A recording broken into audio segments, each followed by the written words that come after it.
wonder if you'd mind if I had my own small conversation with this lady. They don't understand English. You were talking English? Yes, well, it's a little hard to explain, but you see, it's all part of empathicalism. We don't have to communicate with words. They understand me through the way I feel and the tone of my voice. Sort of like a dog. Obviously, you don't understand. I'm still not able to completely understand the enduring obsession with someone like Audrey Hepburn. Despite being a fan of her work myself, perhaps no one else from the golden age of Hollywood has had an image that remains so present in facets of modern culture down to the present day, except maybe Marilyn Monroe, but to my knowledge, no one has yet deep-faked Marilyn into a commercial for chocolate. Hepburn continues to inspire and fascinate and, dare I say, cast a spell on us like no one else.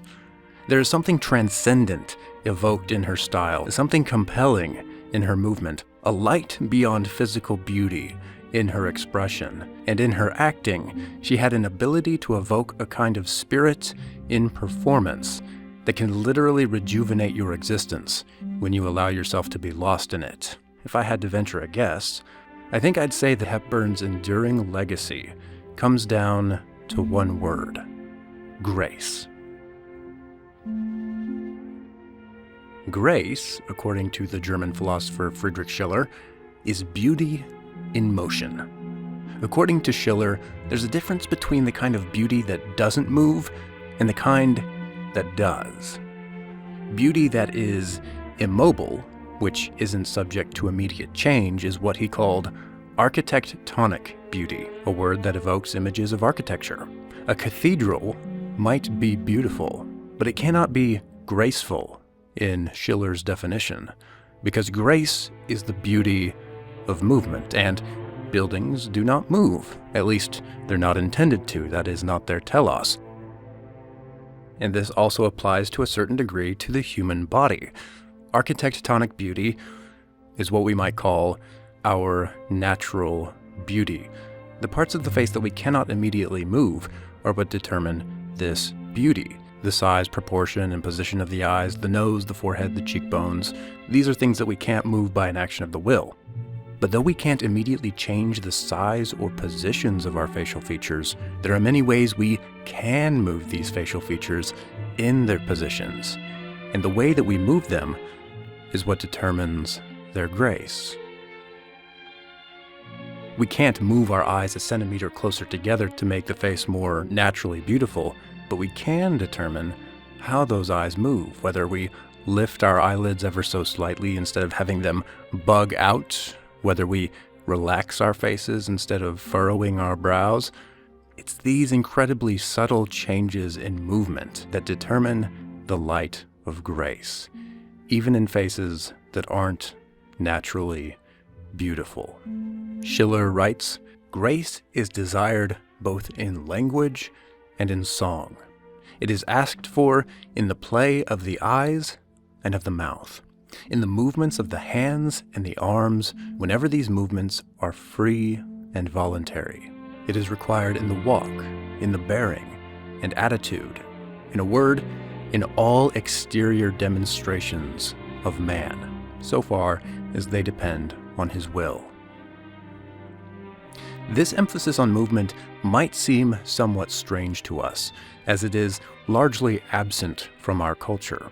We are not really told how we ought to carry ourselves, or walk, or stand, or look at other people. We may encounter such instruction in the arts, in dance and theater, the martial arts, gymnastics, or even the military, all of which teach us that the way we physically comport ourselves matters. But this way of acting and thinking seems rarely to translate to the daily lives of most people. In the grocery store or office or living room, no one teaches us how to stand, how to move, how to talk or carry ourselves. Such etiquette is a relic of bygone eras. Hepburn is interesting to me as someone who was a very disciplined and accomplished ballet dancer who took the principles of dance into everyday life. While almost every documentary on Hepburn's life that I have watched mentions her gracefulness, it was the legendary photographer Jack Cardiff who took these photographs of Hepburn, who on more than one occasion not only mentioned her gracefulness of movement, but attributed her grace to her training in dance. She had a wonderful deportment, a wonderful way of walking, and such beautiful eyes, as you see here. And I guess she got the deportment from ballet. She had a lot of training in ballet, and she was so photogenic. Marvelous. The fact that we are not consciously trained how to move doesn't mean that we never learn how to move. We do. We learn by example, from the people we see on our screens, on our stages, on music videos, the people on the street we want to blend in with, the guys in the bars we want to be accepted by. You'll find that rednecks hold themselves one way, gangsters another, executives have their stances, and so do suburban dads. Before reading the Tao Te Ching many years ago, I had tended to think of it as a work of personal philosophy and spirituality. But just a few pages in, you discover that it's not really written for everyone, for everyday life necessarily. It's specifically addressed to rulers and people in governance, as a guide not merely on how to live, but on how to rule and how to shepherd society in a certain direction. One of its principles is that you should be very careful what you honor and praise, because whatever is valued in a group or larger society, that's what the society becomes. So the Tao Te Ching says, don't glorify heroes, and people will not contend. Don't treasure rare objects, and no one will steal. Don't display what people desire, and their hearts will not be disturbed. Don't glorify celebrities, and people won't rush off to LA to perpetuate a toxic, predatory celebrity culture. Don't glorify writers, and then maybe not everyone and their dog will want to write a book without having an idea of what to write about. Don't put twerking pop stars on stage, and maybe you won't have that behavior from people on TikTok. Think about it. How much of your life, what you do and how you move, how your voice inflects, comes down to the fact that someone somewhere pointed at something and said, this is good, this is praiseworthy. Glorification is such an interesting phenomenon of being, taking hold of our feelings, proceeding from them, and we are caught up somewhere in between. Are you playing guitar instead of violin because you really know that you like guitar more than violin? Or because there are more screaming crowds at concerts and music videos with guitar players in them than there are with violin players? Or maybe you are playing violin, but only because someone with whom your being is caught up said Bach is better than Hendrix. Augustine of Hippo said that the world cries bravo, bravo, to keep its own in line. And similarly, the Taoist teacher Zhuangzi said, fame is something to beat people down with. In other words, society praises as a way to control people. And this seems unavoidable, and indeed not altogether lamentable. Praise, after all, is good when good things are praised. It's a natural, and one might say a completing, expression of delight. And though praise often takes the lead in the dance of life, we are not unable to guide our steps as well, and to make our own choices. Nevertheless, societies by and large seem to change in order to fit the mold of whatever is being praised and glorified. In keeping with the Taoist philosophy of non-action, the Tao Te Ching, instead of telling us what we should praise, focuses rather on what not to praise. And bearing in mind the poverty of our vocabulary, we might say that Taoism, like aspects of Buddhism and Stoicism, all of which are complex philosophies, wants to empty the world of value, even to empty ourselves to a degree, to a kind of selfless state, so that we might be loosely carried along in harmony with the flow of the Tao, the metaphysical first principle of reality, and the fundamental way of being. Best to be like water, which benefits the 10,000 things, and does not contend. It pools where humans disdain to dwell, close to the Tao. Nothing in the world is soft and weak as water, but when attacking the hard and strong, nothing can conquer so easily. Weak overcomes strong. Soft overcomes hard. So the goal of life, in part, is to flow, to be attentive, soft, malleable, and sensitive to the movement of things. And the goal of texts like the Tao Te Ching is to inculcate that flow. Scholar and translator Burton Watson writes, "The aim of the text, then, is to impart to the reader through hints, symbols, and paradoxical utterances such an intuitive grasp of the Tao and the vital ability to move with it rather than counter to it." Obviously, the idea of moving with the Tao is an all-encompassing concept, pervading how we think, how we live, and how we act morally. The accomplished person is not aggressive. The good soldier is not hot-tempered. The best conqueror does not engage the enemy. The most effective leader takes the lowest place. Some might even go so far as to include the very movements of the body in harmony with the Tao. Another Taoist sage whom we've already mentioned, Zhuangzi, was often quite concerned with the body. According to him, a person whom he calls the true man of ancient times breathes with his heels, while the mass of men breathe with their throats. Crushed and bound down, they gasp out their words as though they were retching. The true man has a calm face, and his forehead is broad. Make of that what you will. Chinese martial arts like Tai Chi have made such philosophies into actual embodied movements. Many, if not most, practitioners of Tai Chi see it as being linked very closely to the philosophy of Taoism, which informs and inspires principles of deep breathing, relaxed, fluid movement of the body. And for Friedrich Schiller as well, grace is similarly about embodying certain principles. Broadly speaking, embodying the Kantian sense of rational, moral duty in physical movement. The disposition of the soul, which places man in the best state for accomplishing his moral destiny, ought to give place to an expression that will be, at the same time, the most advantageous to his beauty as phenomenon. In other terms, his moral exercise ought to be revealed by grace. The movement of the body reveals the nature of the soul. A noble soul spreads, even over a face in which the architectonic beauty is wanting, an irresistible grace, and often even triumphs over the natural disfavor.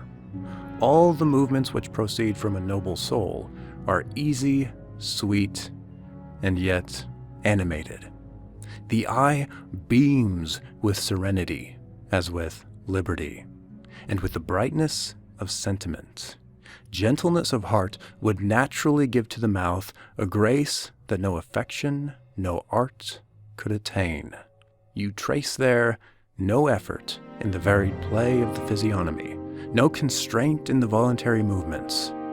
A noble soul knows no constraint. The voice becomes music, and the limpid stream of its modulations touches the heart. As in the Taoist emphasis on water, Schiller's grace is about gentleness, softness, and fluidity. And just as water and softness are characteristically female in Taoism, grace for Schiller is most embodied by women and is their particular glory. As a whole, grace would be met with especially amongst women, and we need not go far without finding the reason.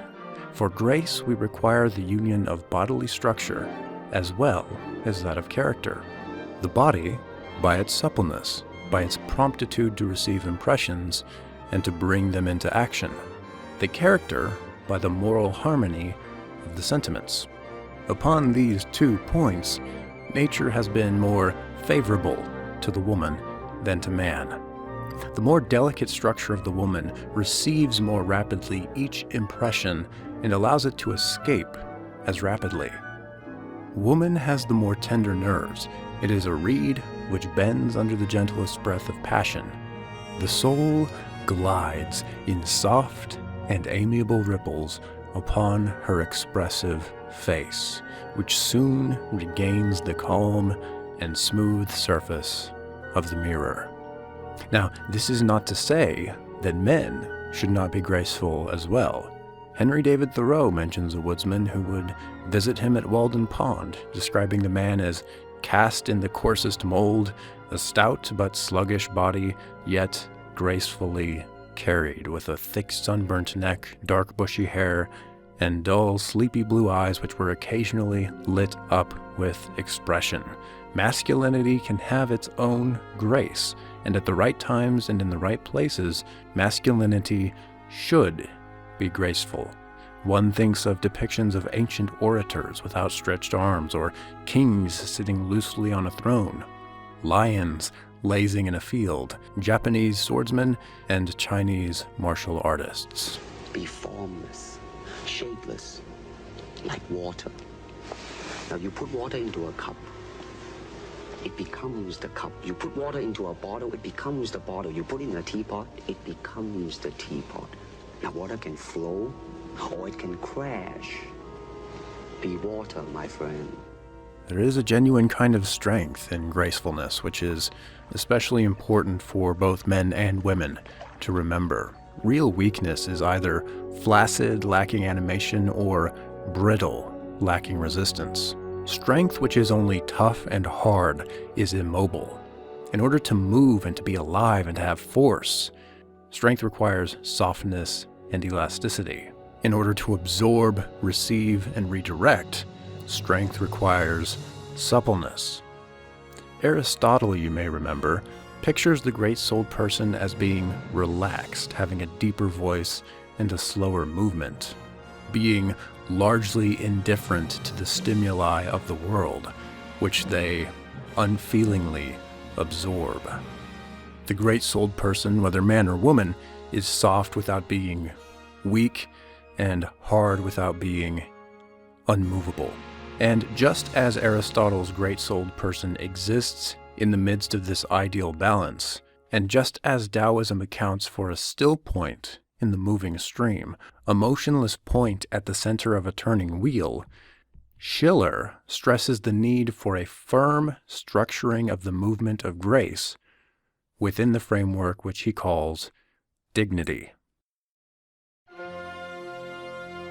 Whereas grace is an animating force that pushes us to seek after and act in accordance with duty and our higher moral destiny, dignity is a restraining force that controls the part of nature, instinct, and desire, and goes contrary to duty.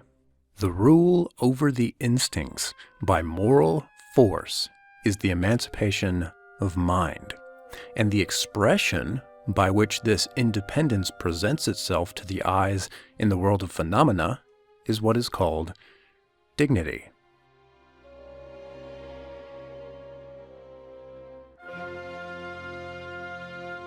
Dignity restrains natural impulses according to rational principles. For our simple purposes here, we can say that anytime you control your body, your impulses, your desires in the name of an idea or a principle, you are being dignified. When the body is subjected to suffering, for example, and you naturally want to grimace and scream, the dignified person will control the body and maintain a calm, serene appearance, because that is the principled thing to do. And so, writes Schiller, this is why calmness under suffering, in which properly consists dignity, becomes, indirectly it is true and by means of reasoning, a representation of the pure intelligence which is in man, and an expression of his moral liberty. But it's not just suffering that dignity controls. Dignity also applies to controlling pleasure and desire, and impulses to actions that might feel good. Dignity is not less required in the agreeable affections than in the painful affections, because in both cases, nature would willingly play the part of master, and has to be held in check by the will. Dignity relates to the form and not to the nature of the affection, and this is why it can be possible that often an affection, praiseworthy in the main, but one to which we blindly commit ourselves, degenerates from the want of dignity into vulgarity and baseness. And on the contrary, a condemnable affection, as soon as it testifies by its form to the empire of the mind over the senses, changes often its character and approaches even towards the sublime. Just as Taoism tells us to know the male, maintain the female, become the channel of the world, and to know the white, sustain the black, become the pattern of the world, know honor, sustain disgrace, become the valley of the world, Schiller calls for each of us to unite grace and dignity in ourselves. When this happens, then the expression of humanity is complete in that person. And here we can hopefully begin to see why grace and dignity might be important for us, both as individuals, elevated in sublimity and completed in the expression of our humanity, and as a larger society. In our relationships with one another, it is grace, both sensual grace or social grace, that initiates the union of being with being, thereby solidifying community. And it is dignity, by contrast, that reinforces our individuality with a framework of moral ideals that individuate us and impress us with a sense both of a divine presence and the weight of our existence. And this is a sense which we are able to pass on to one another, transmitting an idea of holiness and of majesty. Listen to what Schiller writes here. The utmost degree of grace is ravishing charm. Dignity, in its highest form, is called majesty. In the ravishing, we love our ego, and we feel our being fused with the object. That's a unifying principle. Majesty, on the contrary, proposes to us a law, a moral ideal, which constrains us to turn back our looks upon ourselves. God is there, and the sentiment we have of His presence makes us bend our eyes upon the ground. We forget all that is without ourselves, and we feel but the heavy burden of our own existence. Majesty belongs to what is holy. A man capable of giving us an idea of holiness possesses majesty. And if we do not go so far as to kneel, our mind, at least, prostrates itself before him. But the mind recoils at once upon the slightest trace of human imperfection, which he discovers in the object of his adoration, because that which is only comparatively great cannot subdue the hearts. It is my belief that one of the great efficient vehicles of meaning in the human life is the life and language of the community of people who are around us. While metaphysics and ontology, what we might call the logos of being, are key for a rational justification of meaning, the efficient cause of meaning is the logos of the human community around us. We find that meaningful which society praises as meaningful, and praises with actions and comportment as much as with words. The body speaks in movement, and we know that children are shaped more profoundly by the way their parents act than by what their parents say. Our human relationships form the baseline of our lives, and the way our bodies move form the baseline for our relationships with parents, children, family, friends, strangers, and enemies. When you walk down the street, what kind of faces do you meet there? What kind of faces do you see in small towns? Is there eye contact? Is there a nod or a smile? Is there a grimace, a gazing off into space, or a calm attentiveness? Dignity, says Schiller, always has an open and a frank air. Feeling gleams in its look. Calm and serenity of mind is legible upon the brow in eloquent traits. And this is not insignificant to society. It's no accident that much of Schiller's philosophy of grace and dignity and morality deal with the face. So much of our interaction with other people comes down to how we use our bodies, what tone of voice we speak in, how we look at people, whether in a restrained, graceful, dignified way, with clear-eyed, confident respect, or a cowardly, aggressive, lewd way. The way that people in a society look at each other often determines the quality of life that those people enjoy. The psychologist Alfred Adler commented on social cohesion and facial expression when he said, "Often when we see a child who has trained towards interest in himself, we find that he has a hangdog or vacant look in his face, and we can see something of the same look in the faces of criminals or of the insane. They are not using their eyes to connect with others. They are not seeing in the same way. Sometimes such children and adults will not even look at their fellow beings. They turn their eyes away and look elsewhere. These all reveal an inability to join with other human beings." And this, Adler goes on to argue quite often, affects our mental health and our quality of life.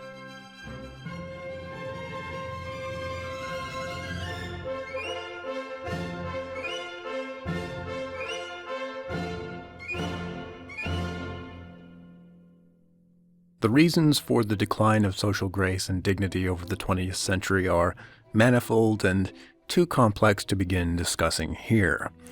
People have had their reasons for rejecting the refined and the dignified, perhaps in the name of what they call authenticity, opting to give free rein to the very nature which Schiller and his ilk sought to restrain. And I have to say, I myself am not exactly eager to return to Pride and Prejudice, but I doubt that I am alone in wanting a little bit more grace and dignity in our society. More Audrey Hepburn and Cary Grant, and less of whatever we have now. In the name of being graceful, we perhaps do not need to scold or deride or belittle those we find to be ungraceful and undignified. For Schiller himself, this was an important point. He said, "We require grace of him who obliges, and dignity of the person obliged. We must censure with grace, and our own faults with dignity." To put dignity into our remonstrances is to have the air of a man too penetrated by his own advantage. To put grace into our confessions is to forget the inferiority in which our fault has placed us. So we want to censure and persuade with an attractive grace. Rather than deriding others, grace and dignity are ideals to be held up and lit from the back like stained glass with the light of our own faces, so that their beauty emerges, and whosoever may be drawn to them may come. As an old ecclesiastian myself, I've found no greater wisdom than that there is a time for everything under the sun, a time to be ungraceful and a time to be undignified. But what's needed now more than ever is for us to realize that there is also a time, a much needed time, for grace and dignity.